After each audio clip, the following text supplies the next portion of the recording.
കലാരാജുവിനെതിരെ വിമർശനവുമായി Koothattukulam area secretary P Ratheesh രംഗത്തെത്തി. പരസ്പര വിരുദ്ധമായ കാര്യങ്ങളാണ് കലാരാജു ഓരോ ദിവസവും പറയുന്നത്. പാർട്ടി ഓഫീസിൽ കത്തികാട്ടി ഭീഷണിപ്പെടുത്തിയെങ്കിൽ അത് തന്നെ അന്ന് പറയേണ്ടതായിരുന്നു. നാടകം പൊളിയുമ്പോൾ പുതിയ കഥകളാണ് മെനയുന്നത്.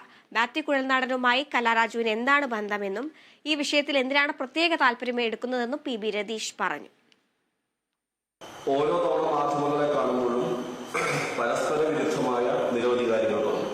ഇന്ന് അവർ പറഞ്ഞത് ഏരിയ കമ്മിറ്റി ഓഫീസിൽ കത്തി കാട്ടി അവരെ ഭയപ്പെടുത്തി എന്നുള്ളതാണ്. പാർട്ടി ഏരിയ കമ്മിറ്റി ഓഫീസിൽ കത്തി കാട്ടിയെങ്കിൽ അന്ന് തന്നെ അത് പറയേണ്ടതാണ്. പക്ഷെ അന്ന് അത് പറഞ്ഞിട്ടില്ല. അപ്പോ ഓരോ ദിവസം ചെല്ലുന്നതും കലാരാജുവിന്റെ നാടകം പറയുന്ന നുണകൾ ഓരോന്നായി പൊഴിയുന്നു എന്ന് വരുമ്പോൾ പുതിയ കഥകളുമായി വരികയാണ്. പിന്നെ ചോദിക്കാനുള്ള ഒരു കാര്യം, മാത്യു കുഴൽനാടൻ എന്താണ് ഇവരുമായി മുൻബന്ധം?